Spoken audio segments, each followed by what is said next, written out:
Welcome to Mindset in Five, where we have real conversations with athletes who stepped away from the game early. My name is Andrea from Lewin Elite, and I'm joined by a former track and field star. Aleeya, thank you for joining us. Thank you so much for having me. I'm happy to be here.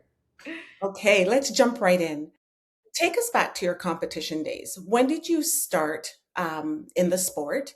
What level did you get to? And yeah, tell us a little bit about your journey. For sure. So I actually started running when I was 7 years old. It was the first thing that I was good at, or at least I felt that I was good at. And it took me into high school. I was running. And then from high school, I started to progress and I ended up going D1, specializing in the 800 meters. And yeah, that's it. Took me pretty far, honestly. Yeah, okay, that's fantastic. So you went all the way to D1. What school did you compete with? And yeah, Yeah, I competed with Wake Forest University in North Carolina. It was such a fun experience, and I studied communications and entrepreneurship. fantastic. Okay. So tell us a little bit about, what you loved about the sport. What was the experience like as an athlete? I think looking back, the thing that I'm most fond of was the team aspect, like working with my teammates. And it's like you just build those friendships for life with so many of them. Also, the resilience that it gives you and the dedication that it's given me throughout the rest of my life. You know, knowing that in the past I've already done things that were super hard, it makes the rest of life feel like mm, you can work towards your goals the same way you did towards a time or, a new PR or something like that. Yeah, yeah. So in terms of like when you were in the sport, practices and, late practices or early morning practices and competitions, did you feel like you missed out on anything? Because at that level, you know, how often were you practicing? Like what was the commitment in terms of Yeah, it was 6 times a week, especially when I was D1. There was almost like no days off except for Sundays, and it took up a lot of my time and our time as a team.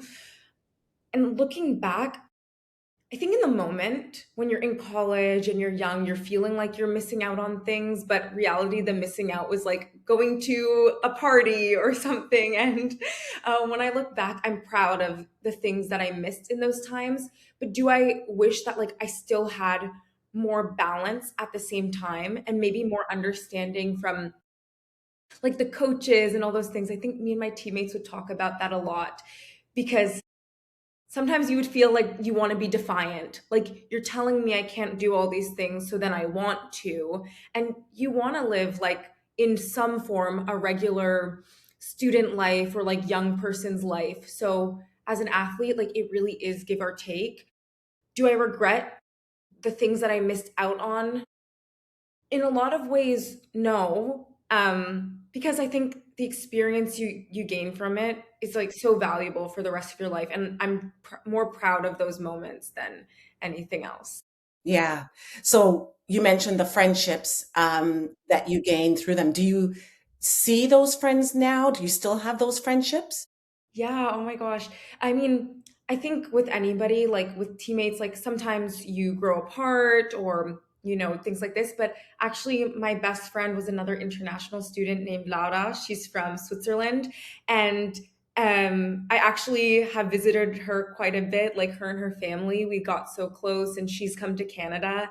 And it's like we really will be friends for life. And it's been like a beautiful like experience, like having that. Yeah, yeah, that's fantastic. I think those experiences that you can share, right, Mhm. gives you that foundation that you can take into to anything, right? So, Exactly. okay. So, looking back, was there a turning point where the sport stopped feeling the same? Yeah. Yeah, definitely for me. I think the experience that I had in the States was a bit difficult at times. I did feel like I had a lot of pressure on me, especially when things started to get better. And like in terms of my performance or my running. So I put a lot of pressure on myself. And then I found that the coach I had at the time started putting more pressure on me.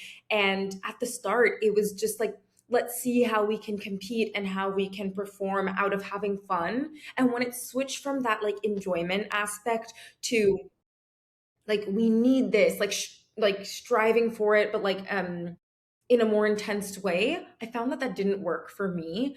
And after that, like I felt that I was so negative towards myself and really hard on myself. And it made it so difficult for me to enjoy the sport. And that was in my third year. And yeah, after my third year, I ended up not going back. Like it took me to kind of a breaking point with the sport.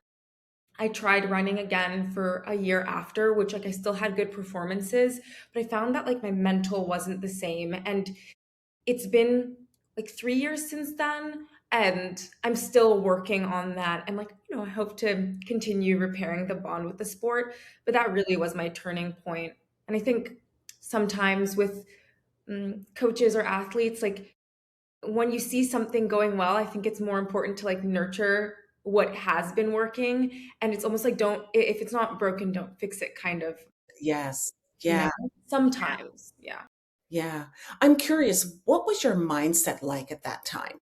Yeah. I mean, when I was having fun, it was to have fun, and I felt like I was really in love with the sport and like the accomplishments and like the whole environment of it. But when it got to like the pressure points and like, okay, now we're competing to compete and like solely to win, I think it maybe there's always nuance because it depends on the person and their personality. But for me, I'm a really soft person, and even though I can be competitive, it made me feel like I my mentality at that point was just like I'm not doing good enough, and like I need to constantly be doing better. And like the coach I had at the time, it was always like, but this girl's doing this, and like you can do better here, and like it was like we were trying to get 1% better, but like that 1% felt like it should have been 2%, you know? So Yeah. yeah, I was just like comparing myself a lot and really like negative in my mindset. Yeah. Yeah. So that's kind of where your mind went, right? You started to compare yourself to other athletes, but you had help, Yeah. Yeah. right? If the coaches are saying, "Hey, you need to do better," then obviously you're going to take a lot of that on as well. So, what's one piece of advice that you would give to a young athlete today?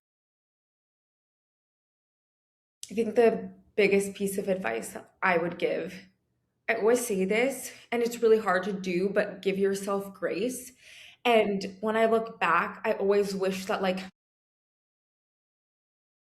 when I was had a lot of pressure put on me or was being told what to do, like, instead of feeling like the desire to quit or wanting to quit, like, or deciding to quit, to have just been like kinder to myself or told myself, like, I know everyone else is telling you all these things.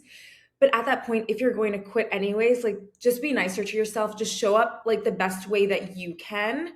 And if I thought I was doing my best, like I wish that like that had been, enough for me at the time because instead I just ended up not doing it at all. Right. Mhm. Yeah. Yeah. So what would you tell an athlete then? Would you tell them not to give up, or how would you kind of guide them through the conversations that they might be having in their head at this Mhm. Yeah. Oh my gosh.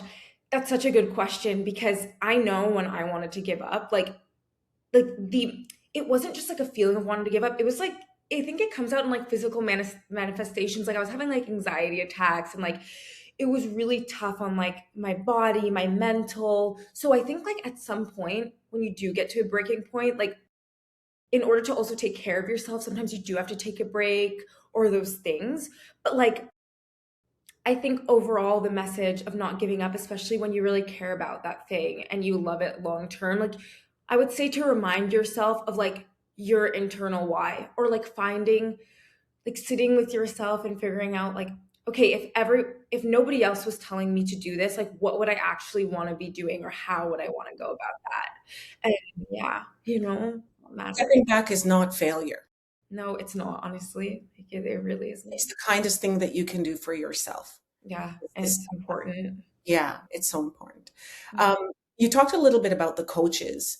So if there are coaches that are listening right now, like what's one thing that you would want them to understand?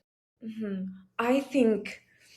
to understand, or to try to understand that maybe, I think sometimes the athletes you're working with, maybe the most talented ones, can be the most frustrating sometimes, because you see the potential they have, you see what they could do better, and like the results that they could have.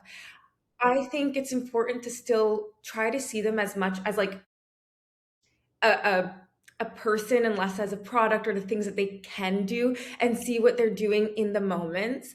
And, you know, maybe every time you think you need to take it a step further, maybe just like stay where you're at, because that's probably what's working, you know? Yeah, Um, yeah. yeah. I would almost say that the advice that, you would give to an athlete, I'd give to a coach. Take a step back and kind of search yourself to understand what your motivation is. Is your motivation to lift up yourself as a coach, or is it to really give to athletes, to pour into those athletes so they can be successful? So that's kind of one thing I would say to a coach, is to really just take a step back, because the interactions that you have with athletes are long lasting, Yeah. right? Emotionally, physically, long lasting. And what do you want your legacy to be? And yeah, you would hope that they're positive ones, and a lot of athletes and a lot of coaches, they leave without those relationships being positive, or like those positive aspects being the things that resonate. And I think you're so right in that aspect. Like, I definitely experienced that. I know a lot of athletes experience that, where they realize like maybe their coaches' intentions aren't fully about like helping them progress, which is normal. Like everybody does things for like themselves as well. But like, I think the main focus, if you want results and you want a good relationship, is to make sure like you're still taking into account like the person that you're working with and the athlete like you're trying to develop. So Yeah, yeah. Well, I want to just congratulate you on, having that maturity to say, no, this is not working for me. I'm going to take a step back, because a lot of athletes may not feel supported to do that. So I want to congratulate you on that, because it takes courage. So yeah, thank you so much. I really agree with you. And like when I look back, I was so hard on myself at that time, but like I'm so proud of myself for making the decisions that, I did or I had to. And I think at the end of the day is um, like life always moves forward, the ball keeps rolling, and you just learn from everything anyways. So I guess in the end, there's really no regrets. There's only like the future. So yeah. Yeah. fantastic. Okay, so before we wrap up, tell us a little bit about where life has taken you in this, since your sport. What are you doing today, and how has sport helped you along the way? Yeah. Okay. So when I stopped running, I had always been creating content since I was in college. And for a while after that, like I had been creating content around being an athlete, living an athletic lifestyle, all of those kinds of things. And that was really fun for a period of my life. I actually did that for 4 years. And now I just completed my yoga teacher training. So that's been awesome. Like it helped me to like reconnect with my like physical body, and also like much more with like my spiritual, or maybe not even spiritual, but like the mental aspects of like, what's going on internally. And now my goal moving forward is to use everything that I've learned, like being an athlete, like doing teacher training, so a lot of mindfulness, and what I've learned through like content creation, communications. And now I'm actually in search for a job that has me more front facing, or like people facing, maybe like client experience, or front facing marketing. I really enjoy working in a team, and I think for a long time I haven't. So yeah, I'm looking to get back into that, and I'm so excited for it, honestly. Yeah. That's fantastic. Congratulations. Thank And you. marketing teams that are listening to this, um, Aleeya's information will be in the description. So, um, Yes, and a link to my CV. No, I'm just kidding. But yeah. Why not, right? That is just so fantastic. Thank you. And sport is, sport is so multifaceted, and the what we take from it, leadership and just growth and communication, and just it's just such an amazing thing for a young athlete. I would say to parents, like, don't not put your children in sports, but there absolutely has to be a balance. Yes, exactly. A balance. Yeah. Oh my gosh, life is all about balance, we all Yeah. talk about it, but you're so correct, and yeah. And yoga is about balance. So Yeah. fantastic. So thank you so much. So that's it for our episode together. We explored mindset challenges athletes face, the lessons they learned, and how those experiences continue to shape who they are long after sport. Aleeya, thank you so much for taking the time to share your story. Thanks for having me, and thanks for everybody watching.